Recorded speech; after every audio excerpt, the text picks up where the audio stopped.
Yes. Vi har en videorapport på stress og kemisk ligevægt, og det er Johan Tim Steffensen, der laver. Vi har en problemformulering, der lyder sådan.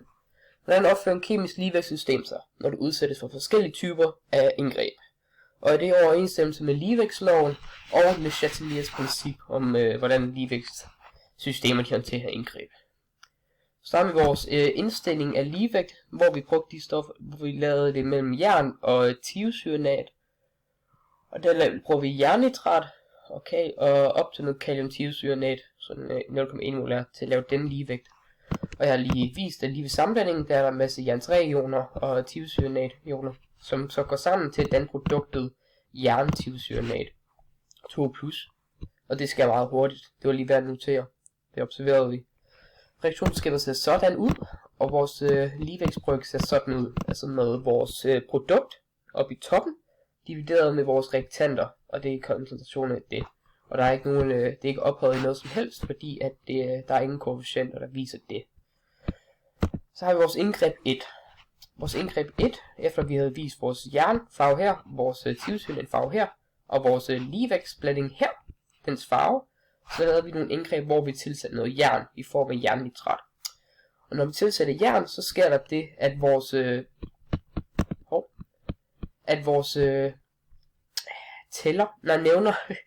nævner den bliver for stor, så i vores ligevægtsbryg, så vil den gerne kompensere det ved at danne mere produkt.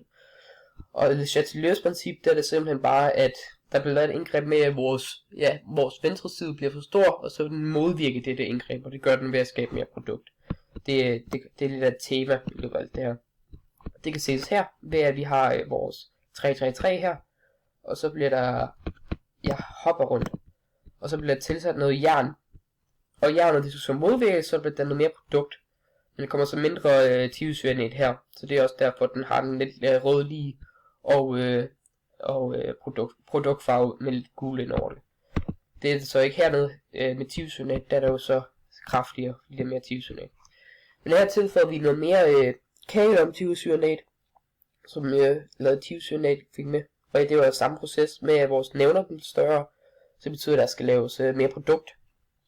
Og her er det samme her, det er den der her, og den er noget mere mørk, fordi der som sagt ikke er mere jern, og der er mere farveløst stof, hvor der bliver overrumplet af det kraftfulde røde stof, som er vores jern-thiocyanat.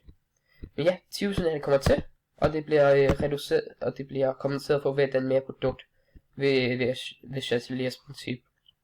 Og det her, det er at thiocyanat bliver større, og så bliver vores ligevægtsbryg mindre, og så skal der forskydning mod højre, den skal kompenseres for, ved at der skal skabes mere produkt.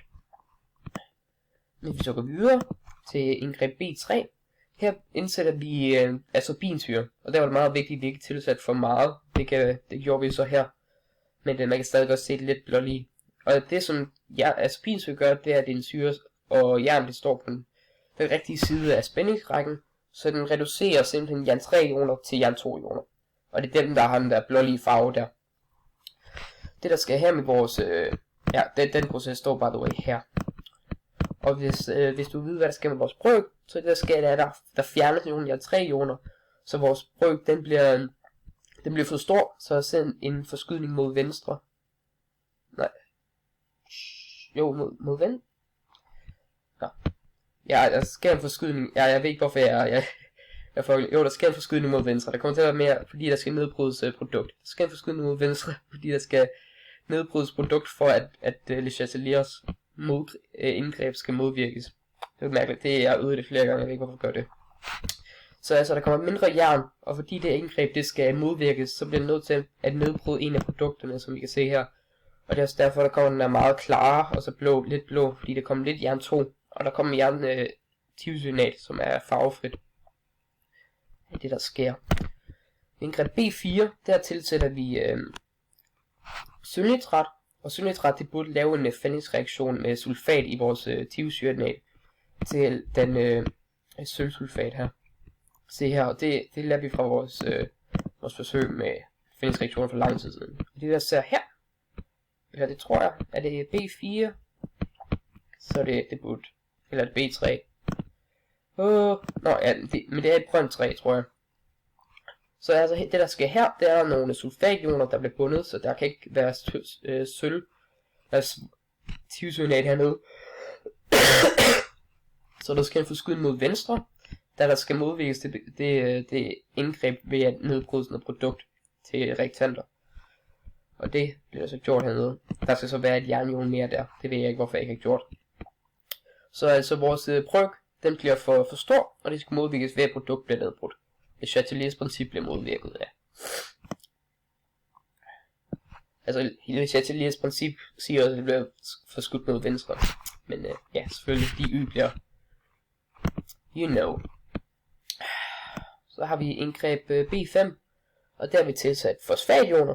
Og det igen, det var den med Phoenix-reaktionen, vi regner med, der vil ske. Hvor der vil ske den her proces, altså at jernfosfat vil dannes med fosfationer og jern 3-ioner. Og danne det solide bundfelt, der ses her. Og det der sker her med vores bryg, det er selvfølgelig, at koncentrationen af jern går ned, så bliver vores bryg for stor, på grund af at der er for meget produkt i forhold til reaktant, så der er noget produkt, der bliver nedbrudt til at kunne lave nok jern 3-ioner igen. Yes. Så det er altså igen en forskydelse mod venstre. Hvis Chatelier han siger, at det skal modvirkes, at der er nogle af de her jernioner, der forsvinder simpelthen. Så det er ret simpelt med det, og så nedbrudsproduktet. Easy money, easy money. Så har vi indgreb B6, som er det lidt anderledes. Og det er der, vi er sammen med at lave forsøget om vores kaliumpermanganat hernede. Og det er fordi, vi skal udforske Lamberts lov med, at det er en konstant absorbansen lige med længden af det, vi ser, og koncentrationen. Og det lavede vi så her, hvor at vi puttede noget, hvad nu det hedder, kaliumpermanganat ned, hvor den ene var højere, havde en større volumen i den anden. Så, og der var det sådan, at hvis vi så det fra opfra, som vi også ser her, så ligner det, at vi har det hele sammen. Men hvis vi ser det fra siden, så kan vi se, at det er mere spredt ud. Altså, absorbansen er lige så stor, men den er delt ud over det samme. Og det er egentlig det testforsøg, vi lavede her. Og det der sker her, det var, at vi skulle undersøge, hvad der sker med K, altså vores bryg, når vi gør det her med at volumen. Yes. Men det gjorde vi så. Vi tilsatte noget af det til vores originale blanding. Altså den her. Og så får vi det her. Og det der, vi adder simpelthen til volumen. Og der sker en ændring ved K i det, at en anden del delt med en anden del gange en anden del giver 2. Og det betyder altså, at den bryg, vi havde til at starte med, den bliver 2 gange større. Så altså vores K bliver større. Det er en af de steder, hvor der sker en ændring i K. Så det er godt at vide. Fuck. Og hvad fik jeg sagt om absorbans? Jo. Det kan jeg ikke huske. Nu stener jeg lige super meget fedt. Går lidt videre. Så havde vi vores ændring af T. Og der skal der også en ændring i K. K bliver altså enten større eller mindre i forhold til, hvilken retning vi gør det mod. Så, men vi starter med at kigge på vores forsøg for at se, hvor vi skulle sætte varmen, altså Q. Og hvad der så var eksoterm og endoterm. Hvis vi kigger på det her, så med nedkøling, så bliver den mere farvet, altså i retning af det ikke farveløse stof og produktet, vores jerntivcyanat.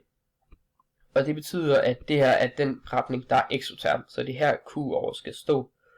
Og det er simpelthen fordi, hvis Chatelier, han siger, at hvis modvikles indgrebet, at der bliver koldere, så det går imod den proces, der laver varme. Eller det, ja, mod den proces, der laver varme, og mod og omvendt, ikke? Så, men når den så går den endoterm retning, og der bliver mere produkt, så bliver vores K generelt, den bliver, du skal lige tænke på brygrettet, den bliver mindre, og når den går mod den ekstrem ret, så bliver den større.